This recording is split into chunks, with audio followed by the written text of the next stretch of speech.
Apabila orang asing dan orang lokal bertemu dan saling berbicara dengan bahasa mereka masing-masing, tetapi tidak mengetahui maksud pembicaraannya, apakah itu disebut dengan interaksi sosial?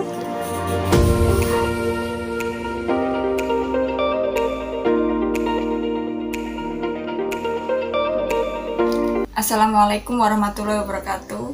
Selamat pagi anak-anak. Nah, bertemu lagi sama Ibu untuk mata pelajaran sosiologi.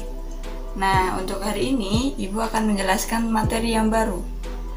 Sebelumnya, minggu kemarin kan Ibu sudah menjelaskan tentang apa itu stratifikasi sosial, yaitu masyarakat yang tersusun atas dasar strata secara vertikal di dalam masyarakat. Nah, untuk minggu ini, Ibu akan menjelaskan tentang materi yang baru. Nah, sebelum itu, kita perlu berdoa dulu ya, agar semuanya lancar. Menurut kepercayaan dan keyakinan masing-masing, berdoa dimulai. Selesai? Nah, untuk selanjutnya, Ibu akan menjelaskan materi untuk minggu ini. Sebelum itu, anak-anak, jelaskan pendapat kalian tentang gambar ini.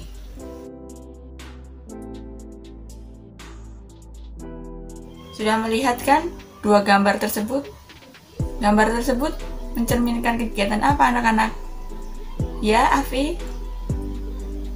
Orang sedang mengobrol? Iya, betul. Mereka sedang saling berinteraksi.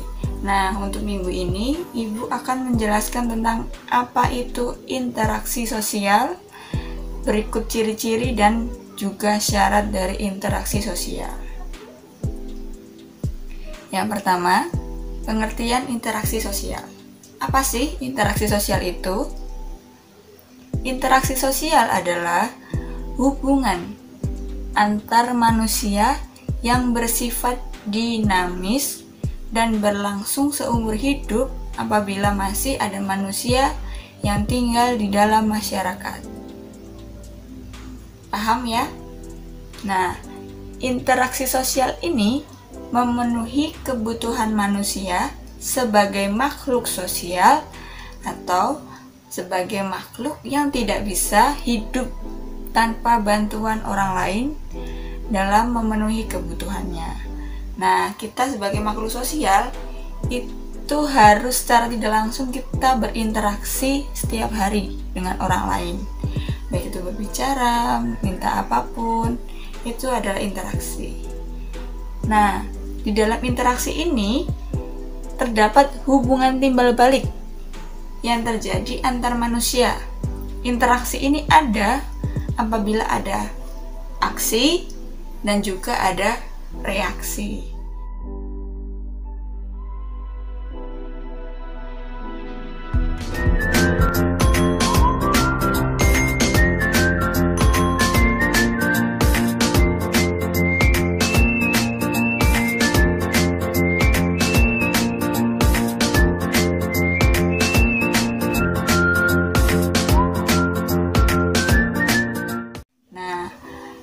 Konsultasi ke dokter itu bisa disebut dengan interaksi sosial karena di dalam percakapan tersebut terdapat aksi dan reaksi.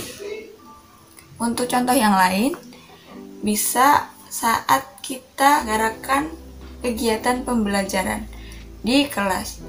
Ibu menjelaskan materi itu sebagai aksi dan reaksi kalian menunjukkan dan menyimak, kalian menanggapi tentang materi yang Ibu sampaikan, itu adalah reaksi. Nah, pada hari ini kita juga melaksanakan interaksi sosial, yaitu antara individu, yaitu guru, dengan kelompok, yaitu kalian satu kelas. Yang berikutnya yaitu ciri-ciri interaksi sosial. Ada 4 ciri-ciri interaksi sosial. Yang pertama yaitu pelaku interaksi sosial minimal 2 orang. Kenapa? Karena interaksi sosial harus ada orang yang memiliki aksi dan reaksi. Aksi dan reaksi ini dilakukan minimal oleh 2 orang atau lebih. Seperti kalian bercakap-cakap dengan teman sebangku, itu sudah interaksi sosial. Karena terdiri dari 2 orang yang saling berkomunikasi. Nah, apabila kalian menonton konser, itu juga disebut dengan interaksi sosial loh. Kemudian, ciri-ciri interaksi sosial yang kedua yaitu terdapat adanya simbol. Simbol itu seperti apa sih? Simbol adalah hal-hal yang dimengerti antar orang yang saling berinteraksi. Contohnya, simbol utama dalam berinteraksi adalah bahasa. Karena dengan adanya bahasa, kita mengerti apa yang orang lain katakan dan orang lain maksudkan di dalam suatu pembicaraan. Seperti kita dalam pembelajaran hari ini, kita menggunakan bahasa Indonesia. Dan Ibu menjelaskan dengan bahasa Indonesia agar kalian mengerti apa yang Ibu jelaskan pada hari ini. Untuk yang ketiga, adanya dimensi waktu. Interaksi mengacu pada kondisi waktu seperti masa lalu, masa kini, dan masa yang akan mendatang. Dalam interaksi, terdapat waktu-waktu tertentu yang menunjukkan kapan kita sedang berinteraksi. Contohnya, pada saat di sekolah, terdapat jadwal pembelajaran. Nah, kita akan berinteraksi dalam pembelajaran tersebut sesuai dengan jadwal yang ada. Itu menunjukkan adanya waktu di dalam interaksi sosial. Dan yang terakhir, yang keempat adalah interaksi harus memiliki tujuan tertentu. Kalian pasti memiliki tujuan apabila mengajak orang untuk berbicara atau berinteraksi. Seperti saat kalian sedang memiliki masalah, kalian bercerita dengan teman-teman kalian atau sahabat kalian, itu termasuk dengan interaksi yang memiliki tujuan untuk berbagi permasalahan yang kalian hadapi. Selanjutnya adalah syarat-syarat melakukan interaksi sosial. Syarat-syarat melakukan interaksi sosial ada 2, yaitu adanya kontak sosial dan yang kedua adanya komunikasi. Nah, Ibu akan jelaskan satu-satu ya anak-anak. Yang pertama adalah kontak sosial.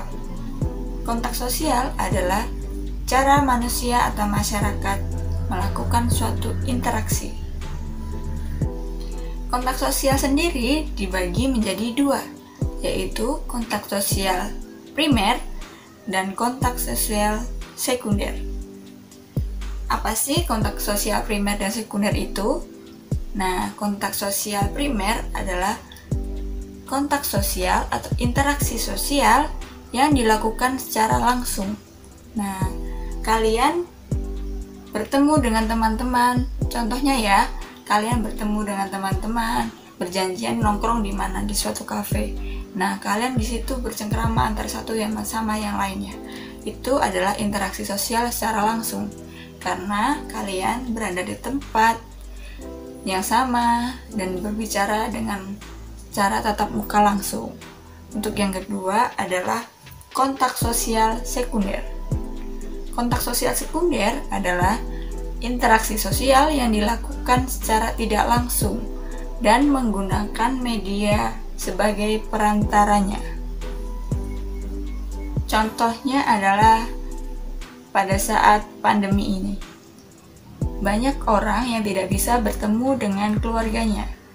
Makanya, dengan itu, kalian berinteraksi dengan keluarga kalian dengan jarak yang jauh menggunakan perantara media, yaitu telepon genggam.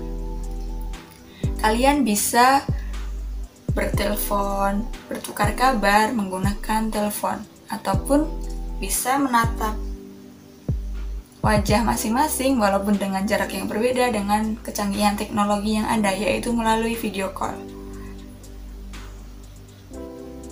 Nah, syarat interaksi sosial yang terakhir adalah adanya komunikasi. Komunikasi adalah cara menyampaikan pesan kepada orang lain. Komunikasi ini juga dibagi menjadi dua, yaitu komunikasi verbal dan komunikasi nonverbal.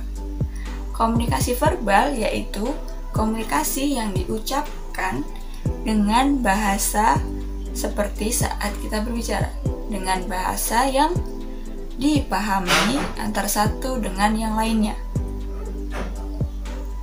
Komunikasi verbal contohnya adalah saat kita berbincang-bincang sama orang lain untuk setiap harinya.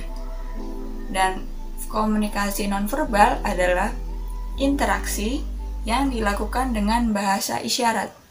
Bisa isyarat tangan ataupun isyarat yang lainnya. Nah, anak-anak sudah paham kan tentang materi pengertian interaksi sosial, ciri-ciri interaksi sosial, dan syarat-syarat interaksi sosial. Nah, untuk hari ini, sekian dulu materi dari Ibu. Selanjutnya, anak-anak kalian harus membuat suatu ringkasan dengan pengertian dan pemahaman kalian masing-masing menggunakan bahasa kalian sendiri tentang materi hari ini. Nanti ketua kelas mengumpulkan kepada Ibu. Untuk hari ini, semoga pembelajaran dapat diterima dengan baik. Apabila ada yang ditanyakan, bisa ditanyakan kepada Ibu.